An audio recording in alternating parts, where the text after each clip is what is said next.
உணவை எப்படி மருந்தாக மாற்றுவது, அதாவது நல்ல சர்க்கரையை எப்படி இரத்தத்தில் கலப்பது, நல்ல கால்சியத்தை எப்படி கலப்பது, இப்படி எல்லாமே மொத்தமா. மீண்டும் சொல்கிறேன், சர்க்கரை நல்ல சர்க்கரையா மாத்துறதுக்கு தனி டெக்னிக்கும் கால்சியத்தை நல்ல கால்சியா மாத்துறதுக்கு தனி டெக்னிக்கும் கிடையாது. எல்லாத்துக்கும் ஒரே டெக்னிக்குங்க.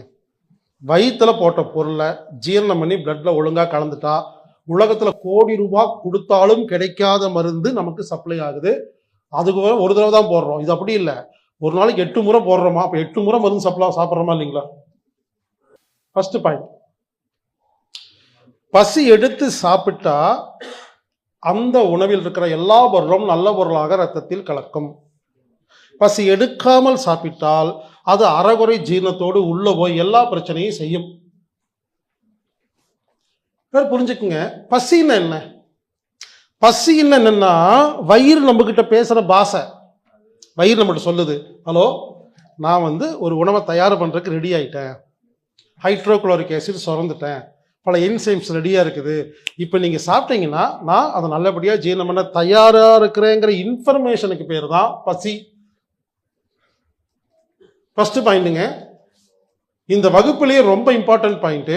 இதை நீங்க செய்யாத வரைக்கும் எந்த நோயும் குணமாகாது. இப்ப இருந்துங்க சிம்பிள், எப்ப பசிக்குதோ அப்பதான் சாப்பிடணும். ஆனா பொதுவா மருத்துவர்கள் அதிகமா சொல்லுவாங்க, நேரத்துக்கு ஒழுங்கா சாப்பிடுங்கன்னு சொல்லுவாங்க. யாரெல்லாம் நேரத்துக்கு ஒழுங்கா சாப்பிடுறீங்களோ நல்லாவே இருக்க மாட்டீங்க. நேரத்துக்கு சாப்பிட்றதுங்கிறது வேற, பசி எடுத்து சாப்பிட்றதுங்கிறது வேற. இப்போ ஒரு நாள் காலையில 8 இட்லி சாப்பிட்றீங்க, சரிங்களா? எந்த வேலையும் செய்யாம உட்காந்துருக்கீங்க. அப்போ மணி 1 மணி ஆயிடுச்சு, இன்னும் 8 இட்லி ஜீரணம் ஆகலை. ஏன் சாப்பிடணும்? நம்ம என்ன பண்ணுவோம், 1 மணி ஆயிடுச்சா, 1 மணி ஆயிடுச்சு கொண்டு வா அப்படின்ட்டுருவோம். முதல்ல டைம் பார்த்து சாப்பிட்ற நிறுத்தணுங்க. இன்னொருத்தர் காலையில் 8 மணிக்கு 4 இட்லி சாப்பிட்றாரு, போயிட்டு கான்கிரீட் வேலை செய்கிறாரு, கடினமான உழைப்பு. 11 மணிக்கு கபகபான்னு பசிக்குதுங்க. ஆனா அவங்க பாருங்க, அவங்க சாப்பிடாம வேலை செய்யறாங்க, அவங்களுக்கு நோய் வரும். அப்ப அவங்க 11 மணிக்கு இன்னொரு 4 இட்லி சாப்பிடலாம். நமக்கு என்ன பிக்ஸ் பண்ணிட்டாங்க, மணி 11 தான் ஆச்சு, நான் 1 மணிக்கு தான் சாப்பிடுவேன், அதுக்கு அவங்க வெயிட் பண்றாங்க. கொடுமைங்க. இந்த கட்டில வேலை கான்கிரீட் வேலை செய்யறவங்க காலையில 2 தோசை சாப்பிட்டு வருவாங்க ஹோட்டல்ல. என்னங்க இருக்குதுல அவ்வளோ சட்டி தூக்கி தூக்கி கொடுப்பாங்க. 11 மணிக்கு எப்படி பசிக்கும் தெரியுமா? ஒரு அல்ப டீக்காக உட்காந்துருப்பாங்க, இத்தினூண்டு கப்பில் கொடுப்பாங்க. பார்க்க பரிதாபமா இருக்கும். இத்தினூண்டு கப்பில் குடிச்சு முன்னாடி வேலை செய்யறாங்க. ஆனா இங்க வீட்டில் பார்த்தீங்கன்னா ஒண்ணுமே பண்ணாம உட்காந்துக்கிட்டு இது இப்படி ஒரு குரூப், அப்படி ஒரு குரூப், இப்படி ஒரு குரூப். இதுகிட்ட இருக்கிறதுல புடுங்கி புடுங்கி அவங்க கிட்ட கொடுத்தா எல்லாரும் சரியாயிடுவாங்க.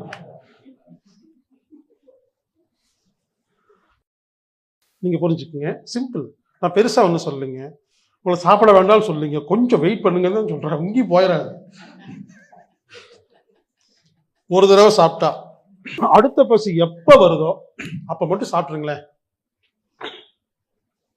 அந்த அந்த உணவு நல்ல சர்க்கரையா மாறும், சர்க்கரை வியாதி குணமாகும். நல்ல கால்சியமா மாறும், மூட்டு வலி சரியாயிரும்.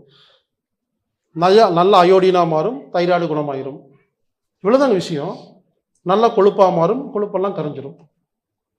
சொல்றாங்க இல்லையா, கொழுப்பு உடம்புல அதிகமாயிருச்சுன்னு. நல்லா கேவீங்க,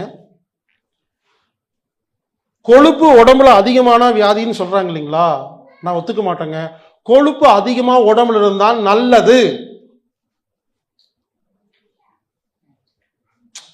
கான்செப்ட் புரிஞ்சுக்குங்க. கொழுப்போட வேலை என்ன தெரியுங்களா? மூளையை இயக்கிறது கொழுப்புங்க. கொழுப்பு நிறைய இருந்தால் தான் புத்திசாலித்தனமா இருக்க முடியும். லிவர் இயக்கிறது அதிகமாக கொழுப்புங்க.